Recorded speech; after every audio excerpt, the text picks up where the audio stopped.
Како граѓани на некое општество, било кое општество, имаме некои права и некои одговорности во заедницата, така. Сега, што е тоа права? Какви права имам јас како човек? Имам право на слобода на говор, имам право на слобода на движење, имам право да си го живеам животот по мои правила, како што сакам јас и да не се замарам со кој што кажал, кој што направил и така натака. Меѓутоа, кои се по моите одговорности и кога моите права имаат граница, каде е границата, дали јас можам постојано секогаш да правам што сакам. Моето право да правам јас што сакам во животот завршува кога она што сакам да го направам му наштетува на некој друг. Односно, наштетува на животот на некој друг. Може да има негативни последици, фатални последици на животот на некој друг.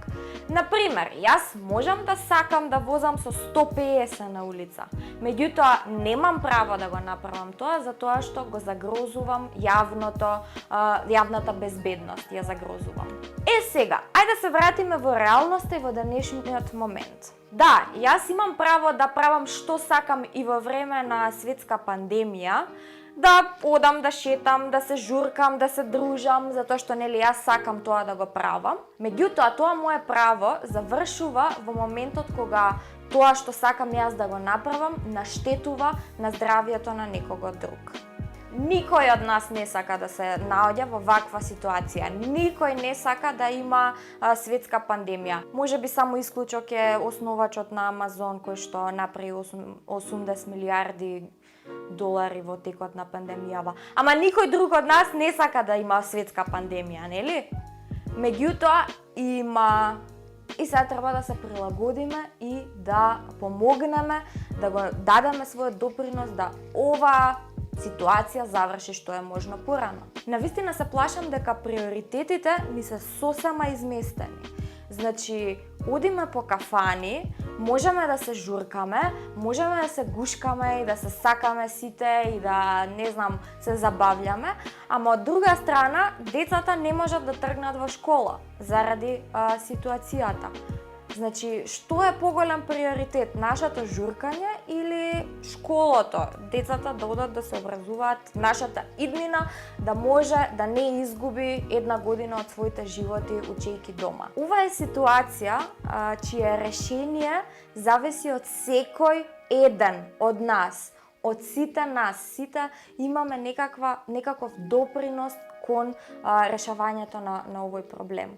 Затоа што дури и 80% да почитуваат мерки и да пазат што прават, 20% да не пазат и да излегуваат, да се журкаат, да се гушкаат, да прават се што сакаат, сите 100% од нас ќе треба да седиме дома, односно да поминуваме низ оваа ситуација уште многу подолго.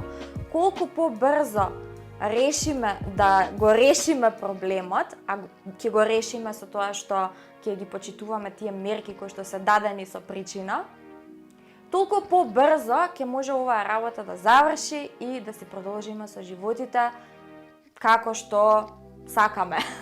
Знам дека имам зборено многу пати на темава, меѓутоа мислам и чувствувам потреба дека треба да го зборувам одново и одново ова.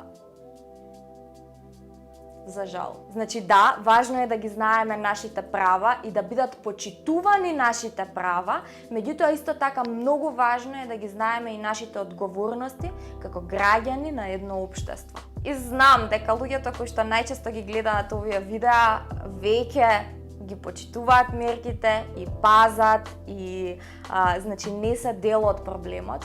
Меѓутоа би сакала сите вие кои што го слушате ова и го слушате до крај да ве охрабрам да превземете акција и да разговарате со вашите пријатели, да разговарате со вашето семејство, доколку има некој кој што гледате дека можеби не го прави тоа што треба да го прави во вакви услови, направете муавет.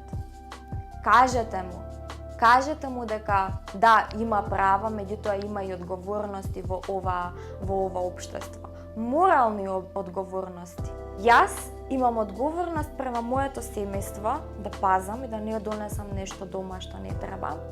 Меѓутоа исто така имам одговорност према целата моја заедница, према моите пријатели, према мојата држава, према градот, да не речам и према целиот свет во суштина, затоа што ова е проблем кој што не тангира сите, целиот свет.